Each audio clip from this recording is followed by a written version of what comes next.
Hello everyone, and welcome to Dutch Greybeard. It has been a while, but I finally come around to sharing with you my reading experience of The Crown Tower, the first book in the Riyria Chronicles by Michael J. Sullivan.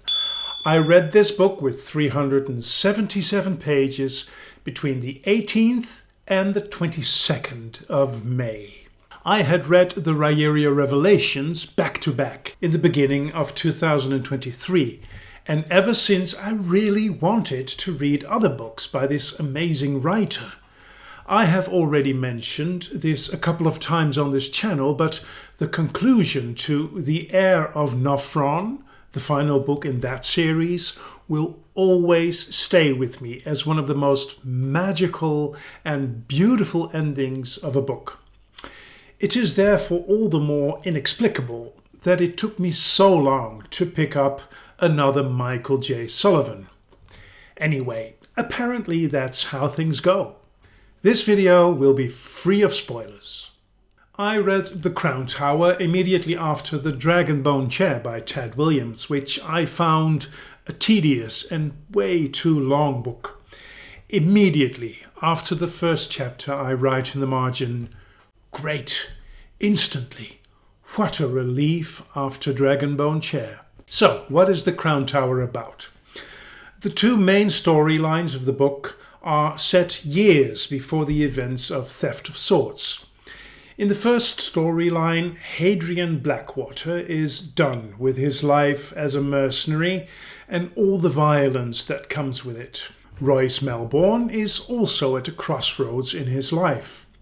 The two meet at Sheridan University, where the enigmatic Professor Arcadius is dead set on partnering both men up.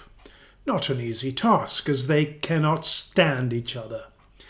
Arcadius sends them on a nearly impossible mission. The Professor's motives remain shrouded in mystery, although the reader strongly gets the feeling that there is more at play here than we are being shown. The second storyline revolves around the intelligent and beautiful Gwen, who lives a harsh life as a prostitute under the abusive Raynor Grew. Together with the other prostitutes, Gwen manages to free herself and begin her own brothel. Her mother's dying wish is that she go to Medford, where one day she must help a man dressed in his own blood. That's all she knows. Both storylines entertain me equally. The political maneuvering by Gwen in the male-dominated society and the hilarious forging of a lifetime friendship between two completely opposite men provided both for page-turning material. Hadrian is quite naive compared to Royce. Regarding aggressive men, he thinks to himself, their actions made no sense until he factored in fear. Fear made all the difference between rational and insane, and could masquerade one for the other. Once a herd started stampeding, only a fool stands in the way. This sentiment is echoed later on in the book by another thought. Fear makes anyone do stupid things. This theme of fear regularly pops up in Sullivan's other books as well. Hadrian's benevolent moral compass couldn't be more different than the violent and extremely pragmatic Royce. Later on in the book, I found one of the many illustrations of that. Both men are being chased and find a farm where they want to hide. Hadrian paused to knock. Royce walked in. "Don't move or you'll die," Royce said. Hadrian followed him in. "Sorry about the intrusion." Subtle but unmistakably clear. Watching these two characters navigate their differences is sheer joy. The way Hadrian regards Royce at the beginning speaks volumes. Sharing a room with him felt like sleeping beneath the blade of a guillotine. Such a great metaphor, although I highly doubt if a guillotine, especially by that particular name, can be a thing in this world. We gradually gain some insight in why Royce is the way he is. You have any friends? One. When was the last time you saw him? When he framed me for murder and sent me to prison. Sullivan's prose is not overly flowery, but it is to the point, well taken care of, and, above all, very accessible. He deftly blends humour, wisdom, pathos and suspense with sharp, realistic and funny dialogues. Nowhere in the book did I feel lost. That does not mean that his writing is bland or mediocre. On the contrary. Take, for instance, this description of Arcadius. His eyes looked strangely bright and alert for such an old face. Polished diamonds in an ancient setting. I can also enjoy descriptive lines like, overhead an unbalanced chevron of geese crossed the blue sky, honking. Sullivan's dialogues are the best I've so far come across in this genre. When someone calls Hadrian blind and a fool, it says, Hadrian laid a hand casually on the pommel of his short sword, and Samuel stiffened.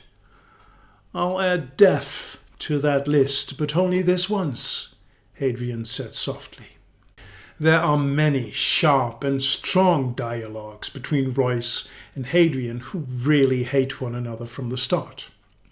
This is also the case in scenes where Gwen and her friends have to fight for their independence. When Gwen and Jolin are patronized and insulted by a shopkeeper, Jolin says, My lady will be filling carts with her purchases today, but no more from here. Perhaps this will teach you not to be so judgmental. My lady is very generous to those who understand that true beauty is found inside, and cruel to those with little, tiny, shriveled, warped hearts and sick, twisted minds, so small and— Jolin, Gwen snapped. You see, my lady is anxious to leave your establishment and find somewhere she is more welcome. But the shopkeeper started. A bitch, Jolin offered a sweet smile. I couldn't agree more. I also very much enjoyed the more contemplative conversations between Hadrian and Professor Arcadius. At some point, he tries to explain to Hadrian how hard it is to get students to unlearn what they think they know. You see, everyone is born with questions. Arcadius held up his mug. Empty cups, all too eager to be filled with anything that comes by, even if it's nonsense. For example, what color is this table? Brown? How do you know that? I can see it. But can you describe a color without using a reference? How would you, for example, explain the color blue to a person blind from birth? You can't, the professor said at length. We only know colors by relationships. A lot of things are that way, abstract ideas that have no object to define them. One of the highlights is the life lesson Hadrian learned from his father. He tells how his father gave him a newborn chick for his 10th birthday. Hadrian cared for the animal, named it Gretchen, and even slept with it. A year later, his father declared that his son should have roast chicken for his birthday. I pleaded and swore that if he killed Gretchen, I wouldn't eat a bite. Only my father had no intention of killing Gretchen. He handed me the axe. Learn the value of a life before you take it, he told me. Eventually, after 2 days without a meal, Hadrian caved. I cried through the meal but ate every bite. Nothing went to waste. It took 5 years of combat to realize the value of that meal. The reason I never took pleasure in killing or turned a blind eye to pain. Both parallel stories gradually intersect in a convincing way. I gave The Crown Tower 92 points out of 100, which is even 1 point higher than my rating for Theft of Swords, the first book in the Riyria Revelations. The way Royce and Hadrian finally find out they truly are partners is extremely rewarding and fulfilling. Sullivan really makes his characters go to the limit of what's possible, which makes the reward in the end only the greater.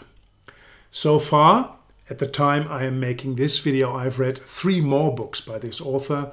Sullivan has scored 7 out of 7. Yes, I can easily recommend this author to anyone. Thank you very much for watching this video. Until we meet again at Dutch Greybeard.